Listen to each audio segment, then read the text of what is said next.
Are you ready? I've been ready. Don't give me any of your crap. Come on, we're wasting people's time.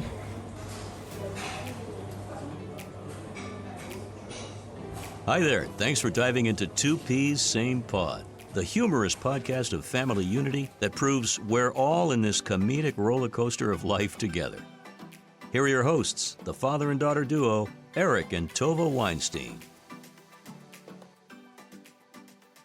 Hello and welcome to Two Peas. Same pod. Woohoo! Woohoo! I'm Eric Weinstein. I'm Tovah Weinstein. And we are your co-hosts, Father-Daughter Podcast. Father-daughter. So welcome and thank you for joining us. I'm sure you've been listening for a while, so you know how we're set up. Those who haven't been... For those who haven't been listening, we have a 3-segment podcast. First segment is called World Peas, where we talk about the goings-on in pop culture, and this time of year, specifically Dancing with the Stars. And our second segment is called Peas Our Family. Peas Our Family. Where we discuss a story from our Weinstein family lore. And our last segment is Peas of Information. Piece of information. Piece of information. Stupid. It is, and I don't know why we continue to do it. Okay, let's stop. But that's where I throw some hot questions at Tovah, and I get some even hotter answers. Hotter answers, that's right. So let's kick it off with World Peas. It's time for World Peas. So, what you got? What's going on in pop culture this week? Honestly, I've been too busy to even breathe. Really? You've been too busy to breathe? I've been too busy to even breathe, and right now it's too cold in my house to even breathe. Oh, please, give it a rest, you old lady. No, my dad refuses to turn the heat on. It is 54 degrees in the house. First of all, it's not. 54, people. First of all, it's not. Second of all, just last weekend, it was in the 80s. Okay, but it is not last weekend. Okay, now, but I'm not switching between AC and Dad, heat. it's bleeping freezing in the house. You can come and hang out here at the office where we have turned on the heat. It's not that warm in here either. I have it set to 70 right now. It's perfectly comfortable. I did notice, or did wake up this morning to news that Paul Pierce, an NBA Hall of Famer, as well as a former Boston Celtic with a retired number, was arrested last night for OUI. Damn. He said he was old. I have no idea what you're doing. I'm pronouncing OUI. We. It's pronounced we. OUI is we. In French, maybe. Or you can call it DWI. Ooh. Anyway, so Paul Pierce claimed that he's just old and tired, and he's got to be. So that's his excuse? That's his excuse. And I thought people can't have excuses. You really can't. In Massachusetts, if you're behind the wheel of a car, whether it's operating or not, and you are drunk, then you are operating under the influence. What if the car is turned off? No, it doesn't matter. Damn. Why? Is there something in it telling me? No. Okay, what about Gene Simmons, everybody's favorite bassist? I don't know Gene Simmons. What does he sing? He's in the rock group Kiss. What do they sing? I want to rock and roll all night and party every day. I want to rock and roll all night. I know that from Guitar Hero on the Wii. Oh, that's funny. Yeah. So and party every day. They have a whole bunch of songs. They were a big group in the 70s. Not big enough for me to know. No, they're still kind of out there touring. They're the ones they have crazy makeup. Oh, and they yes. wear and hair? Yes, crazy makeup and hair. With the black and white. Oh, yeah. Yeah. You know who I'm talking about. Oh, because didn't you guys see them? Or no, but you know who's a big fan? Steyer? Trotterman. Trotterman, shout out for Trotterman. Not going to say any specific details, but we may have got some sweet treats sent on over to the house. I will be indulging. I don't know if they were necessarily for me, but what's Pepsin? Pepsid? Yeah, is that what it is? It's a proton pump inhibitor. Anti-nausea medicine? No, it stops stomach acid for ulcers. And GERD. Uh-oh. Is that what I'm supposed to be taking for my nausea? Yeah, no, you're not supposed to be taking They just prescribed me Pepsin or something. Pepsian or Pepside. I don't know what it's called. Pepsi. Over-the-counter antihistamine. No, it's not an antihistamine. That's what Pepsi or No. what they want me to take is. Are you sure about this? Because you're No, all, I'm jumbling a bunch of different things up You together. are. You've come up- Guys, I I mean, have Pepsi-Cola nausea, might- baby. I have nausea. And you've got nausea. I have throw up on the ground Oh. right in front of the toilet seat in the middle of the night. Sorry, Mom. The other Splattered on the night, wall. the other night we get woken up at about 3 a.m. Am I right? time it was? I don't know. 2:30 in the morning. I stayed in bed. I was kind of I sleeping. know. Well, no, you came out at the end. Eventually, I came out because I heard Mom huffing and puffing. But all of a sudden, we hear Tovah. She's like shaking Elaine's leg, and she's like, "Ma, really sorry. I just threw up all over the place." No, I said I just threw up and I paused. And she was like, "Oh, are you okay?" And I was like, "I didn't make it into the toilet." Yes, you just had a wave of nausea come over you, and you just let it fly, and you had no regard for where it was going. No, I felt terrible, let's say. Terrible. Let's just say at 2:30 or 3 in the morning, it took Elaine quite a while. She was like bleaching the ground. Oh, she had it's a like mop up. She had spray a painted wipe. on the wall. Oh, it's God. everywhere. Stop. It was like a frat house after a bacchanalia. What the hell? So let's talk a little bit about Dancing with the Stars these past What's to couple of talk weeks. about? Well, she's gone. The murderer's wife. I don't know if it Guns don't kill people. Alec Baldwin kills okay, people. you said that a couple of weeks ago too. I stand by it. It's something to live by. Or die by. Exactly. We were not fans of Hilarious Baldwin, and she was voted off this week. Gleb, partner Gleb, right? Yeah, Gleb. What a shame. I hate him. I don't mind him. I do not like her. I did not like her. No talking while I'm talking. Oh, that fake put upon. No talking while I'm okay, talking. stop. That fake put upon Latin accent and affect. She's such a fraud. Such a fraud. What is she? A fraud. Yes. And how big a fraud is he? Such a fraud. No talking while I'm talking. Okay, I just stop it. Stop it. I know how to push his buttons, people. Anyway, so One last time. No talking while I'm talking. I did not like her. I do not like her, and I'm thrilled that she's off. Too bad they showed Alec Baldwin going to Disney with them on the highlights. Why? Why is that a problem? I like Alec. I don't think I like Alec Baldwin. He's insulting to women who are overweight. Where are we getting this? Didn't he call his daughter a fat pig? Yes, but he was in the throes of a drunken rage, and he's beaten his alcohol problem. Good for him. Good for sobriety. I'm an ally. But I don't think you should ever talk to anyone that way, no matter how. That's messed funny up because you are. call me a fat pig all the time. Nice. Nice. Yeah, no, I'm kidding. Of course she doesn't. Maybe behind his back. Thanks. Nice. Yeah, maybe. So No, you're skinny now. Your pants never fit. the problem is I don't have very wide hips. Opposite problem of me, player. I got that bass. What is it?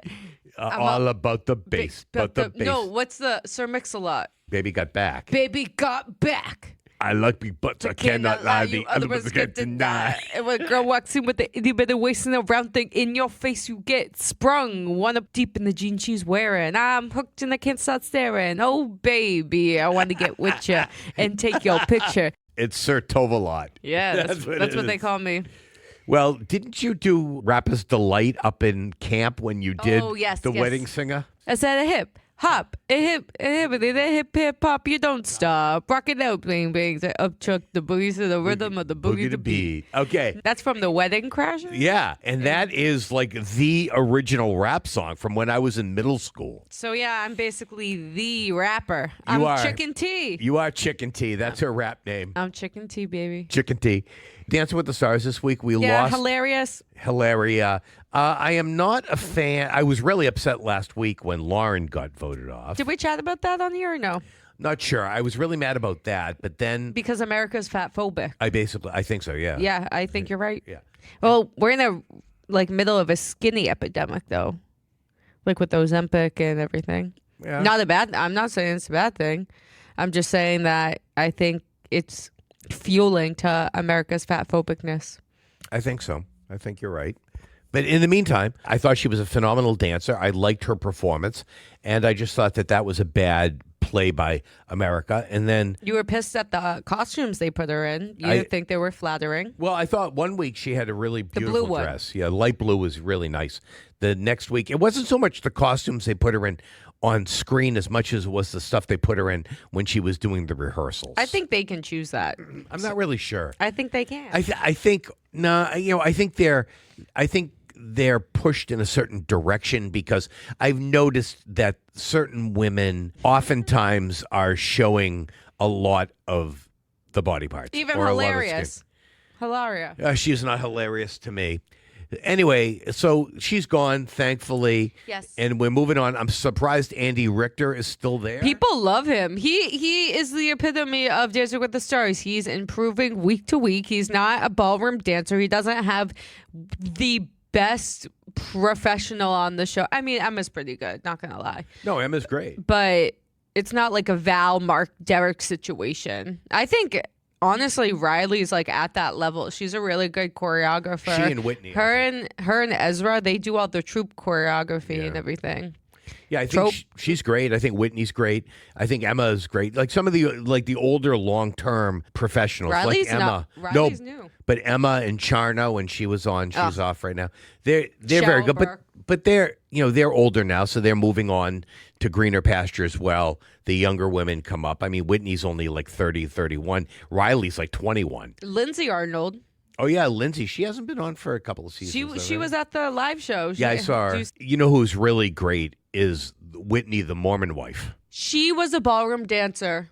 Was she a ballroom dancer or just a dancer? I think ballroom. Let me look it up. Keep talking. Okay, she is phenomenal. She is probably the best female contestant right now. This past week, they could have got a 10 this past week. They got robbed when they only got 8s, even though all the judges said that they could be performing as frontline dancers on Broadway, that she was so good, and she was phenomenal. Not a big fan of her personality, but her talent is undeniable. I think that she's great. I'm not a big fan of the Irwin kid, but he's doing well. Whitney Levitt has extensive competitive dance experience, having trained for up to 50 hours a week, and holds a college degree in dance. Okay, so now I'm pissed. Yeah, I'm pissed. Oh, come on. That's like...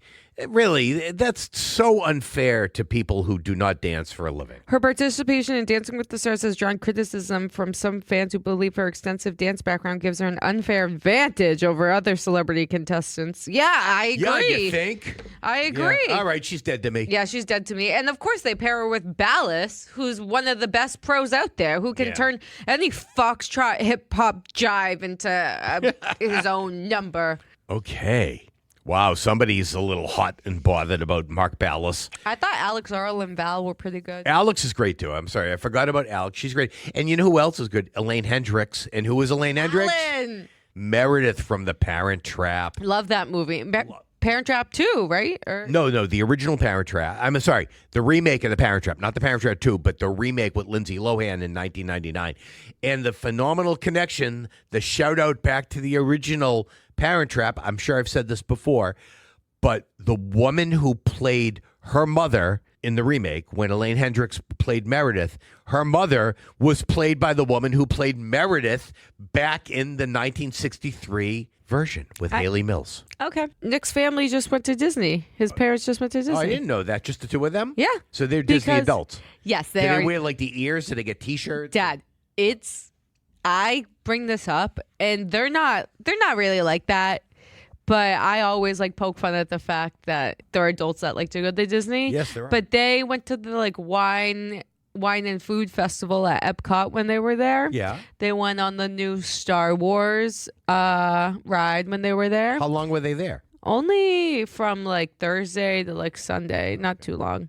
But yeah, I haven't been to Disney in a real hot second. 13 years. When was 2012? Yeah. And that was the good experience? Yeah, that was the second experience. The second time. Well, we've been many times we've talked about, but that was the makeup trip from 2010. Yes. We had a bad trip in 2010. For most. I would say pretty much for all. I mean, the 2010 trip did give us a story for the rest of our lives. Chicken teriyaki, baby. We're going to get to this week's story from the Weinstein family lore. Tovah doesn't even know what's coming. I don't. Now let's move into Peas Our Family.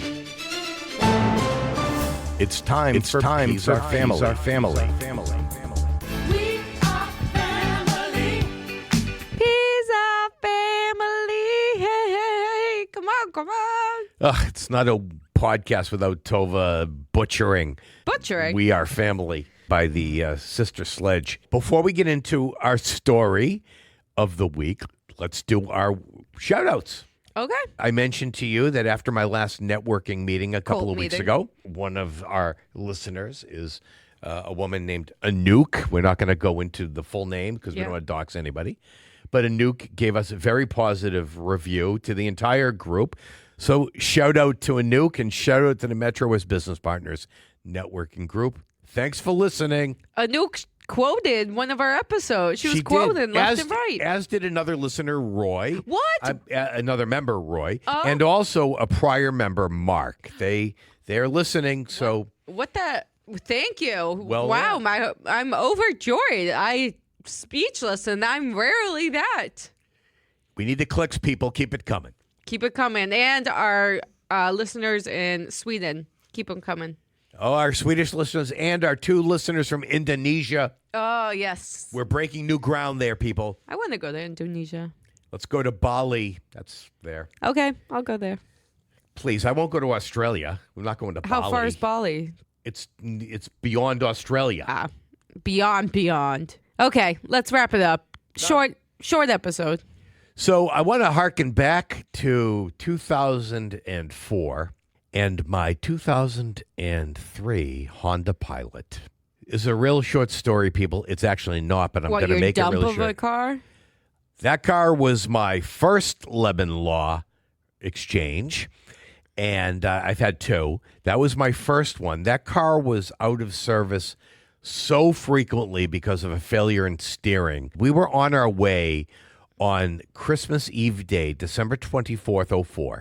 We were driving to the Raleigh Hotel in the Catskills. And for those of you who are listening, the Raleigh Hotel is like right off the screen of Dirty Dancing. And we were driving through Hartford, and the steering failed in my new car.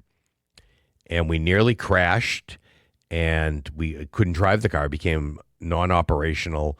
This is after the steering had been addressed by the dealership multiple times. And we had to drive back. We had a car full. It was the 4 of us plus luggage and all that. But I was able to, basically the power steering failed, but I was able to steer it as if it didn't have any power steering. So it was very hard to turn, but I was able to travel in the breakdown lane with hazard lights on in the middle of winter, all the way from West Hartford back to our house. And I had the car towed from our house to Honda Village. And basically when it got there, I just told them, I don't want it back, period, end of story. The car had already been serviced a whole bunch of times. They had already replaced the steering. They had replaced all sorts of stuff in that car. The car was new. Long story short, I had to settle up a lemon law claim with Honda of America. Ultimately, not the same problem, but I had a steering problem with my 2012 Acura TL. That was not a lemon law. I just dumped the car. As soon as it started giving me steering problems, I thought to myself, I can't be driving a Honda product. I can't, although I am now. But I couldn't at the time. We did have a 2011 Honda Odyssey minivan, which is what I'm driving still. But, that was a new car at the time, 2011. But in 2012, I had bought a Acura TL, but it started giving me steering problems. So as soon as I heard noise coming from the steering column, I was done with that, dumped that car. But then I had a 2013 Audi Q5, which turned into the biggest lemon of all. Over 21 months, that car was out of service 93 days. As soon as I sent my lemon law demand letter to Audi of America, the guy Reginald called me. He's the East Coast Regional Director of Customer Relations. And all he said to me was, we don't need to discuss it. We don't need to debate it. Just tell me, would you prefer a new car or all your money back? That's how bad it was. That's how bad they knew that car was. And they told me they were going to take that car, send it to Michigan to some facility they have where they were going to be taking it apart to see what went wrong. There were so many problems with that car that I jokingly told Reginald, it's like they made that car on a Friday afternoon right before the big Oktoberfest weekend in Munich. I mean, it was like so bad. That car was so bad. Gave me so many problems. But they would have given me all my money back. I actually took a brand new 2015 Q5, and I was able to upgrade for a variety of reasons that I won't detail. And I actually drove that car until it had 73,000 miles on it.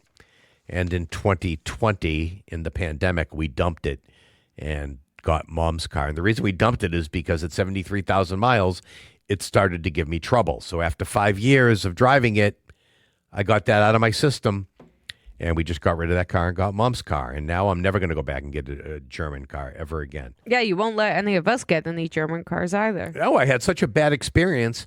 And the cost of repairs, although I never had to pay for anything because I had an extended warranty that carried over from the first car onto the new car. But if I didn't have that extended warranty, I would have had to pay a lot of money for some really stupid things. And it just wasn't worth it. Those cars are not worth it. The driving experience was not worth the cost. I'm not the only Q5 owner who has had problems with the Q5. Oh, it's a thing. I don't know if it's a thing, but it was a thing for me and it's a thing for a client. So I helped the client resolve some issues with Audi as well. Oh, this was like a thing, a to-do. Yeah. Ugh. As soon as they heard I was involved. Yeah, they were like, oh, screw this guy. Yeah, basically. I'd never buy another German car again. So that's my story for this week. Stay What away a from. boring story. I know, it was not exciting. It was much more exciting if I told it in all its full glory, but I decided to spare the audience. People, when this was happening in real time, you would have thought his head was going to explode every night he came home. I was so upset about. You got swindled, basically. Hold on. I was so upset about the steering in the Honda one time. I had a loaner car. I was so upset when they called me to tell me what they had to do to the car that I actually forgot to pick you up after school at Dunning. I picked Josh up at Hebrew school at like 6 o'clock one night. Nice. And we're driving home, and he said to me from the back seat, "What about Tovah?" And I lost my mind. I was so upset about my car that I forgot you care more about your you. car than your children. At the time, no, and still not. But I was in such a rage. I did realign myself after that. I realized I was getting way too worked up. Yeah, you did like a realignment like in 2016, I think. Like your whole persona, you got more understanding and calm. You know what? That 2016 was a bad year for me. Oh. Grandpa died in March. Uncle Mark died in October. Some health issues too, I think. No, it was a year or two before that I had a minor incident. But I think that, I don't know, I think it was also my fifth, I don't want to get into it. I had a milestone birthday that year. It was also a milestone anniversary. I just decided it was time to be kinder, gentler Eric. Just ask Grammy how that's working out. Oh, yeah, I'm sure that's working out. All right, let's move into our piece of information segment. Let's learn more. Piece of information. Okay, because I have a P question for you. Why don't I toss a couple of questions your way, and we'll do the third question will be you to me, okay? So, you've heard me regale you with this tale of the lemons that I've driven. Mm-hmm. Of all the cars that I've driven in the past, what's been your favorite? Well, I used to say I liked your Audi because of the lights. Like, there was like an outline on the lights. Do you know what I'm talking about? That was cool. I don't know. I don't really remember many of your cars before the van besides the Highlander, the gold Highlander. Didn't you have like a green car? The green car was that Honda Pilot. That was the got it. lemon. Then I had a charcoal gray Acura TL. I think I shed a tear when Mom got rid of her van, though. Her first van. Yeah, because that was like the car you grew up in. Yeah, that And was then, a sentimental Then time. when you were 11, we bought the man van that I'm driving. I can't believe you're still driving that. That's what I mean. I'm in no rush. But what car should I get in its place then? You're asking the wrong person. You should get a Volkswagen. I had a Volkswagen, a A 2002 Volvo? Passat. I always liked Volvos. Mom liked Volvos. We drove a Volvo before we bought her current car. Yeah. And she didn't enjoy it as much as she thought. I'm thinking about going something more mainstream, just like a Honda CRV hybrid, or I want to go hybrid. Yeah. You want a hybrid? You I- want to charge your car? I'm not going to charge it. I'll get a gasoline hybrid, the kind that uses both. But why would you want the option Well, if because you're you not can going to get- charge it? Well, because sometimes it operates on electricity. You get better mileage, less gas. I'm all about saving the environment, baby. Me and Greta. Me and yeah. Greta. Oh yeah, you're really getting on those cruise ships. If you get on a cruise ship, you basically hate the environment. I've said this before. You're killing the environment. Cruise ships, you have to take multiple flights to get to your destination. Really? You care about the environment? Really? Me and Greta Thunberg. Hit me with your best shot. Oh yeah, so you have a couple of hobbies. Which is your favorite hobby that you have? I have what I would say to be 4 primary interests of killing my time. 4? 4. Is reading one of them? So I would say probably one of my favorite activities is barbecuing. And by barbecuing, I mean slow smoking foods. I don't mean like standing at an open flame and just grilling. Any schmuck can do that. I'm not going to say that, but you can. Yeah, any schmuck can grill. I think that's what Marty said to me when he introduced me to the concept of slow smoke barbecue. When we invited him up for a barbecue at our house when they were visiting Marty's parents back around 1999 down the Cape, I said, why don't you come on up? We'll do a barbecue. He said, you mean like real barbecue or the kind you guys do up here? Like Marty, who's from Long Island. Suddenly he's Mr. Texas because that's where they were living at the time. And I said to him, well, what do you mean? And he explained to me a little bit about slow smoke barbecue, and I started researching it. Next thing you know, I bought myself a small smoker, and here I am all these years later, 26 years later. So shout out again to Marty. I'm sure I've told that story a million times, but he got me into it. So that's my summertime interest. Yes. Because you can do that in the summertime. Yeah. My other interest is wood turning. Mm-hmm. I have an affinity for pens and pencils, like mechanical pencils, and I really enjoyed early on in the turning realm, turning pens and pencils. And I made a lot. I've sold some. Mm-hmm. People really like them. I buy the raw components. Yeah, you do. And like, then I can just make them from there. yeah, you do wine stoppers. You do cheese knives. Oh, yeah. And you do salt and pepper shakers. You do bowls. Don't underestimate yourself. Well, so my real interest is what is called like utilitarian wood turning items that can be used, like useful items. I'm not a decorative or artistic wood turner. I can't make fancy bowls and fancy boxes where they're all decorated. That's just not my thing. I like making things people can use. And so it's been a hot second since I've been upstairs to the workshop. I really lost my mojo after I broke my ankle a couple of years ago, but I've bought some new supplies. Have we told that story? Yeah, we must. I think we've told that story, yeah, because me cracking up while you're on the ground well, while I'm your calling, foot's, screaming for help. You're like, come on, foot's sucker. facing the other way. Yeah. So I'm going to get back into it this fall and winter. I bought some new stuff. Okay. I've been watching some videos. Okay. I've actually gotten back into just actually fountain pens themselves. Regarding the pens and the fountain pens, I recently stumbled maybe 6 months ago, a company called Lockbee. Lockbee.com, spelled LOCHBY.com. They make only a few products. They make journals. They have some notebooks that go in these journals. And they have some accessories, which include a pouch or travel pouch. Venture pouch is what they call it, where you could put pens on one side and maybe some supplies on the other. Maybe you have some everyday carry items, such as a pocket knife and maybe some other small tools and a flashlight that can go in this. And they make pen cases. And I've purchased a few of these items to take when we went on our vacation, especially the pouches. And I have to tell you that I just love them. I really do. I have the tool roll, which I use for pens and other drawing supplies. And I just really enjoy the products. It's lockbee.com. I really can't say enough about them. It's a veteran-owned, family-owned small business. I think they're based down in the Virginia area, the Georgia area, but I have to tell you that I have really enjoyed the different products I've purchased from them. The waxed canvas that these products are made from, very durable. If you're a tactile person like myself, you'll like the feel of it.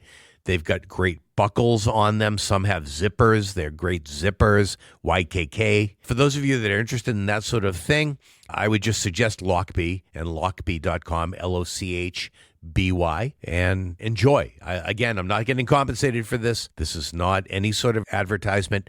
I've actually emailed with them a few times just telling them how much I enjoy their products. It's just terrific stuff. So strong recommend lockbee.com products. I'm actually doing a self-guided handwriting course. Yeah, I was going to bring this up. There's the book right there Oh on my God. Because people, I write like I have 3 fingers. Tell them. They thought maybe like when you were growing up, maybe you needed a little extra attention from the teachers because your handwriting was so terrible. Let's just say grandmother and grandpa thought I was impaired a little bit because I didn't hold my pen or pencil correctly, and my handwriting was always very messy. It's only gotten worse as an adult. But Only gotten worse. And so now my signature is down to just a symbol, basically. It's like anybody who sees it could figure out what symbol I mean, but it's just basically a mark. And I don't like that, honestly. Yeah. I'm kind of embarrassed about it, and I'm embarrassed that sometimes I can't even read my own handwriting. And so I am doing a self-guided course. Is it like a master class, or you no. literally just read that book and... There's a book I'm reading by a guy who's considered to be a handwriting expert and teacher. How do you... And it's a workbook, and I'm doing there's it. like practices along it, throughout it? There are practice sheets all throughout the book, and so I'm learning again, or I'm reteaching, and I'm trying to put myself back into a normal hand grip. Where most people, I don't have a normal hand grip. It rests like funny on my finger. Here, take this pen. I know this is great for podcasting. Nobody can see it. Okay, so hold your pen. No, you hold it.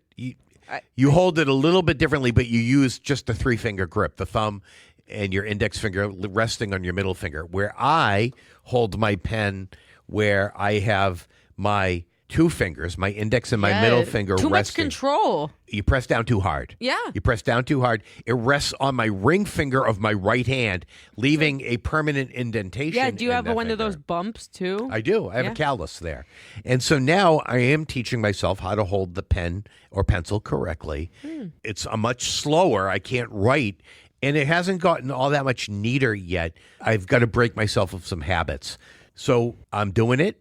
I'm teaching myself. So right now, my interest in pens and going back to pen turning and fountain pens and using fountain pens is sort of like percolating a little bit. And I read a lot. You know that. I read on the internet. I read a lot of newspapers every day. I have a Kindle. I'm reading a couple of books. Jeopardy questions. Yeah, I don't really read those. I listen to Ken Jennings read them. But yeah, we do watch Jeopardy. So And he gets them right. not as many as I used to. I'm getting forgetful in my Some old of them age. are pop culture now. Some of the questions. Yeah, so I don't really follow today's pop culture. You know that, except for Dancing with the Stars. So you said 4 hobbies. What's the last one? Well, I would say reading, really. that was but, 3 then. Wood turning. barbecuing, wood turning, fountain pen, handwriting, But whatever. wood turning and pen handwriting. Okay, I'll go along with that. So then I would say reading is probably. I don't like to be wasting time. Like, I don't like to be sitting around doing nothing. So reading takes the place of not doing. Like, to me, reading is doing something. My grandpa Harry, who you're named for, used to say idle hands are a devil's workshop, and he was a florist. But when he would come home from work at the end of the day, he would also like tinker in his basement. He had a big workbench, and he always like took things apart. Whatever I just like to stay busy. I like to stay creative a little bit, which is why the wood turning is helpful. Even the barbecue and smoking, that's creativity in a different way. The podcast is a hobby. It's That's creative. right. I guess we should say that. I So know. that's really the 4th. Well, so that's rude. You didn't mention it. We just celebrated our 50th episode. You can't even remember where you started, where you came from. This is episode 52, baby. 52, baby. And on that note, we're going to sign off, and this has been 2 Ps. same pod. Woohoo! Woohoo! We're Thrillingly close to actual entertainment. there we go. So until next time, America, peace out. And peace out. See you next Tuesday, people. Bum ba bum bum bum bum bum ba bum bum. It's a 10. Thanks for listening to Two Peas, Same Pod, hosted by Eric and Tovah Weinstein. Please subscribe and join us next time as we continue to share humorous anecdotes, funny mishaps, and comical observations from our own lives. Two Peas, Same Pod is produced by 1253 Studios, bringing always humorous and sometimes thought-provoking conversations to you through your favorite podcasting sites. Creative Content and Marketing Director Tovah Weinstein. Executive Producer and Chief Editor Eric Weinstein. Music by MBB. Find his work on YouTube by searching for MBB Music or at mbbmusic.com. Special thanks for the intro, outro, and trailer voiceover to Jordan Rich of CBS Boston Radio and Chart Productions, providing audio and voiceover recording and production, as well as podcast production and support. Visit Jordan at chartproductions.com. Funding for Two Peas Same Pod is provided by the Law Office of Eric Weinstein and listeners like you. Please consider subscribing and supporting this podcast.